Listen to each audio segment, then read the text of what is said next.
Good morning बच्चों। तो हम लोग क्लास 12th के मैथ क्लास में डिफरेंशिएशन के सूत्र के विषय में पिछले क्लास में पढ़े थे और आज उससे संबंधित कुछ प्रश्नों को आज देखेंगे हम लोग। आज जो हमने पहला प्रश्न लिया है वह है D sine inverse x plus cos inverse x बटा डी एक्स। तो इस तरह का प्रश्न होगा। यह इंटरकनेक्टेड क्वेश्चंस है जिसमें हम लोग पिछले जो चैप्टर्स हैं उनका भी प्रयोग होता है, उनके सूत्रों का भी प्रयोग होता है। तो पिछला चैप्टर जो था इनवर्स ट्रिगोनोमेट्रिक फंक्शंस, वह चैप्टर याद कीजिए।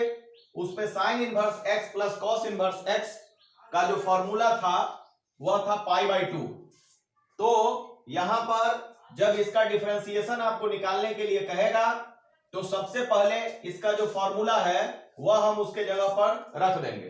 तो यह जो π/2 जो है राशि वह एक कांस्टेंट राशि है, अचर है, और कांस्टेंट का डिफरेंशिएशन 0 होता है। तो इस प्रकार इसका डिफरेंशिएशन 0 होगा। कई बार इंटर के एग्जामिनेशन में ऑब्जेक्टिव क्वेश्चंस में ऐसे प्रश्न पूछे जा चुके हैं, तो आप लोग इस तरह के प्रश्नों पर भी ध्यान रखेंगे। अब जो है कुछ आपको चैप्टर्स से प्रश्न लिए गए हैं और अलग अलग टाइप के प्रश्न लिए गए हैं जिससे कि आपका कॉन्सेप्ट डिफरेंशिएशन के मामले में क्लियर हो।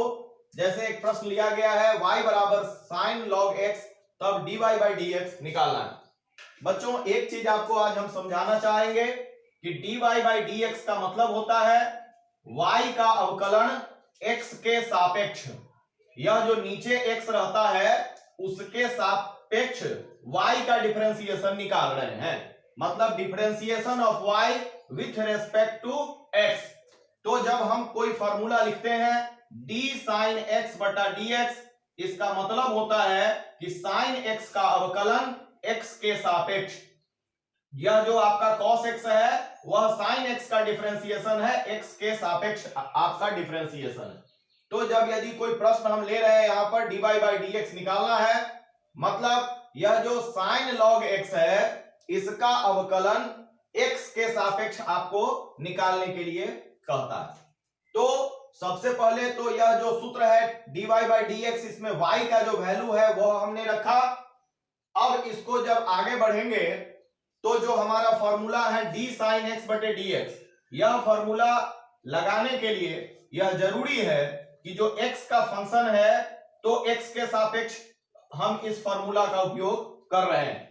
तो जब यहां पर लिखा हुआ है d साइन लॉग x, तो यहां पर जो x था फॉर्मूला का उसकी जगह यहां पर क्या है, log x है। तो यह फॉर्मूला लागू करने के लिए जो x रहेगा उसी के सापेक्ष हमको अवकलन कर सकते हैं। तो यहां पर x के जगह पर log x है तो हमको यहां पर log x के सापेक्ष ही इसका अवकलन कर पाएंगे।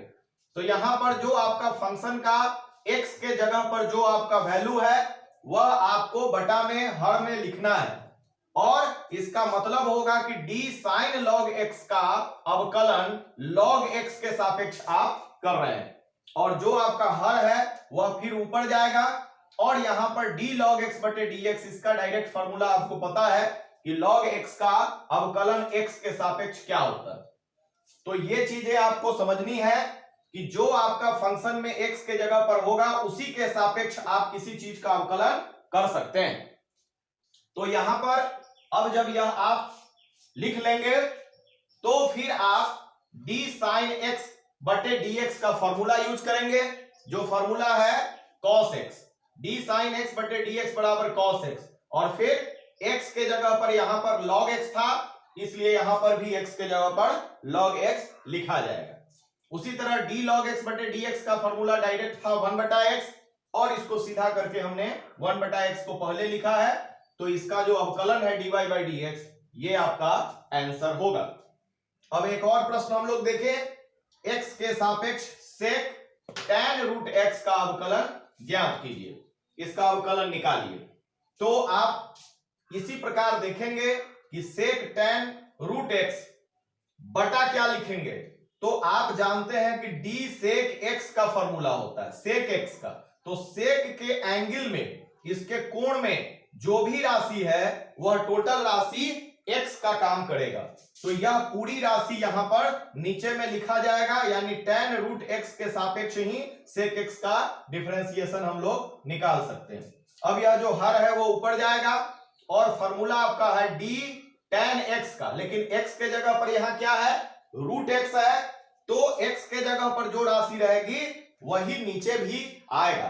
तो यहां पर रूट x है तो यहां रूट x होगा और फिर नीचे जो रहता है वही फिर ऊपर जाएगा और डी रूट एक्स बटा डी एक्स, जिसका डायरेक्ट डिफरेंशिएशन आप जानते हैं, तो उसको यहीं पे हम लोग अब विराम देंगे।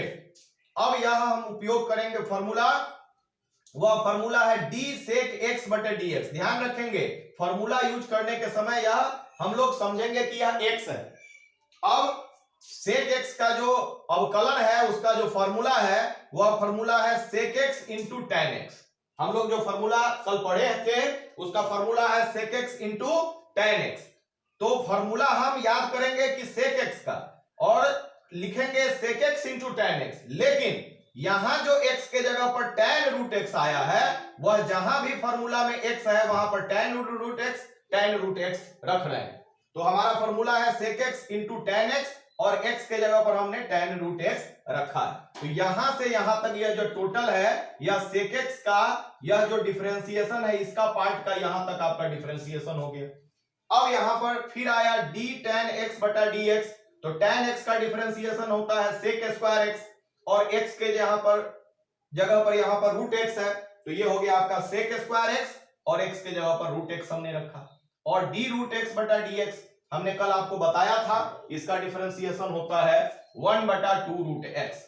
अब 1 बटा 2 रूट x जो है छोटा फलन जो है या कोई अलजेब्रिक फंक्शन होगा उसको पहले हम लिखेंगे और ये जो ट्रिगोनोमेट्रिक फंक्शंस है ये सारा चीज हम इसके बाद नीचे उतार देंगे, तो ये आपका डिफरेंशिएशन होगा। अब अगला प्रश्न है कि x के सापेक्ष y बराबर साइन ax प्लस b बटा cos cx प्लस d का अवकलन ज्ञात कीजिए। तो यह जब इस टाइप का आपको प्रश्न रहेगा, बटा का प्रश्न रहेगा, तो इसका जो बीज गणित है और जो सूत्र हमने बताया था उसको ख्याल करेंगे। वह सूत्र है u बटा v का डैश बराबर v स्क्वायर, मतलब जो हर रहेगा उसका स्क्वायर होगा नीचे में, और जो हर रहेगा ध्यान देंगे जो हर रहेगा उसका स्क्वायर करेंगे और जो हर रहेगा उसी को ऊपर में अंश में पहले बाहर में लिखेंगे, v को बाहर करेंगे और जो अंश है उसका डिफरेंशिएशन निकालेंगे माइनस, अब अगली बार में उसको जो है बदल देंगे, जिसका डिफरेंशिएशन निकाला वो बाहर और जिसको बाहर रखा था उसका डिफरेंशिएशन और माइनस का चिन्ह। तो ये फॉर्मूला जो है हम लोग कल सीखे थे, आज इसका उपयोग हम लोग कर रहे हैं यहाँ पे सवाल में। तो dy बाई डी एक्स बराबर जो हर था उसका यहाँ पर स्क्वायर किया गया और जो हर है उसी को सबसे पहले हम यहाँ पर बाहर में लिखेंगे और जो अंश है उसका डिफरेंशिएशन हो रहा है माइनस का चिन्ह, जो अंश का जो भाग का डिफरेंशिएशन हुआ था उसको बाहर में लिखा और जो बाहर था उसका अब डिफरेंशिएशन हम लोग करेंगे। अब यहाँ पर cos cx प्लस d यहाँ पर लिखा है और sin ax प्लस d का डिफरेंशिएशन क्या होगा वो हम लोग यहां पर देखते हैं और समझते हैं कि यदि sin ax प्लस b बटा dx रहेगा तो यह जो आपका sin x के जगह पर है वो आपका हर में आता है और फिर वही चीज ऊपर जाएगा बटा dx। तो ये जो sin x हुआ इसका डिफरेंशिएशन आपका क्या होगा, sin x बटे dx बराबर cos x। तो cos और x के जगह पर क्या था आपका ax प्लस b, तो ये cos ax प्लस b इसका डिफरेंशिएशन होगा और ये पार्ट है इसका भी हमको क्रिया करना है। तो यहां पर प्लस का चिन्ह है तो हम लोगों ने सीखा है कि प्लस के चिन्ह में डिफरेंशिएशन इसको अलग अलग करना होगा। तो एक बार ax का डिफरेंशिएशन और एक बार b का डिफरेंशिएशन। तो जब ax का डिफरेंशिएशन होगा तो जो कांस्टेंट टर्म है वो बाहर निकल जाएगा और केवल x का डिफरेंशिएशन होगा और x का डिफरेंशिएशन यानी dx बटा dx 1 होता है, तो इसका मान होगा a। अब प्लस यह जो b का डिफरेंशिएशन यानी कांस्टेंट राशि है तो ये कांस्टेंट राशि का डिफरेंशिएशन 0। तो यहां पर हम लोग समझे हैं और यहां पर लिखे हैं। आप लोग आगे से जब आपको इस तरह का प्रश्न आएगा तो डिफरेंशिएशन में लंबे लंबे प्रश्न आते हैं तो आप डायरेक्ट इसको यूज करेंगे इस प्रकार कि sin x का डिफरेंशिएशन cos x और जो x है उसका फिर डिफरेंशिएशन निकालेंगे तो ax का a बाहर आया, x का 1 और b कांस्टेंट राशि का डिफरेंशिएशन 0। ये डायरेक्ट अब आप यूज करेंगे।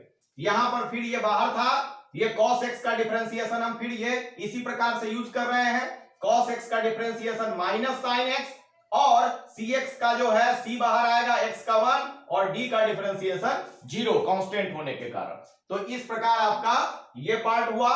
यहां पर मछली कोष्ठ बंद हो जाएगी। अब जो है यहां पर क्या हो रहा है, a जो बचा, यह a जो है सबसे पहले आ जाएगा और cos cx प्लस d और cos ax प्लस d यहां पर बच रहा है और ये माइनस माइनस मल्टीप्लाई होके प्लस, यह c जो है अचर वो आगे आ जाएगा और sin ax प्लस d और sin cx प्लस d हमने लिखा है और नीचे में आपका हो गया cos square cx plus d। आपका डिफरेंशिएशन का काम यहां समाप्त हो जाता है, लेकिन आपका जो आंसर होगा वो सजा हुआ रहेगा। तो आपको सजाना भी है, यह भी एक कला है आपको गणित में कि आपका जो आंसर आता है उसको फिर अच्छे ढंग से सजा के आप लिखते हैं। तो कैसे सजा रहे हैं वो देखा जाए। यहां a cos ax plus b जो है, यह जो a और b हम लोग देखते हैं कि अल्फाबेट में पहले आता है, तो इसको हम लोग पहले लिखा कि cos ax प्लस b हो गया यहां।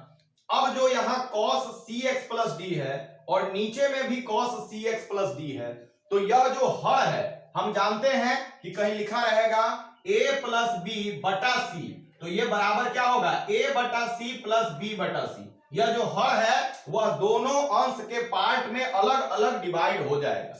तो जब ये भाग इससे डिवाइड होगा तो यहां पर एक जाती है cx प्लस d वाला, तो cos cx प्लस d से इसका जो cos cx प्लस d है वह एक कट जाएगा। यहां स्क्वायर है यानी 2 बार है, तो एक बार इससे ये कटेगा, तब भी एक बार जो cos cx प्लस d है वह बचा रह जाएगा। तो 1 बटा cos cx प्लस d यानी 1 बटा cos क्या होता है, ऊपर आएगा तो cos का उल्टा sec, यानी sec cx प्लस d आपका यहां पर बचेगा। तो यहां पर देखिए a cos ax plus b, एक cos से एक cos कट गया, नीचे में जो cos बचा ऊपर जाके sec हो गया। अब यहां पर देखिए प्लस c, यहां पर sin ax प्लस b, यहां पर जो sin cx प्लस d है और यहां पर cos cx प्लस d है, तो ये कट नहीं रहा है, तो कट नहीं रहा है तो एक बार sin अब बटा cos इसका लेंगे तो sin बटा cos tan cx plus d, क्योंकि एक ही जाती है। और यहां पर जो 2 cos था तो एक बार तो इसके बटा में चल गया, तो ये हुआ आपका tan, और एक cos जो cx प्लस d बचा हुआ है वो जब उल्टा होगा ऊपर जाएगा तो वो आपका हो जाएगा sec cx प्लस d। तो बच्चों इसी के साथ हम लोग आज इसको विराम दे रहे हैं। आप लोग इसको कम क्वेश्चन से मत समझिएगा, आप समझिएगा कि इसको हम लोग समझ रहे हैं, कॉन्सेप्ट को ले रहे हैं। तो आप लोग इस पर आधारित बहुत सारे प्रश्न हैं, आप लोग उसको खुद से हल कीजिए। प्रॉब्लम आए तो जरूर कमेंट में डालिए और इस चैनल को शेयर कीजिए और लाइक कीजिए और सब्सक्राइब कीजिए। धन्यवाद।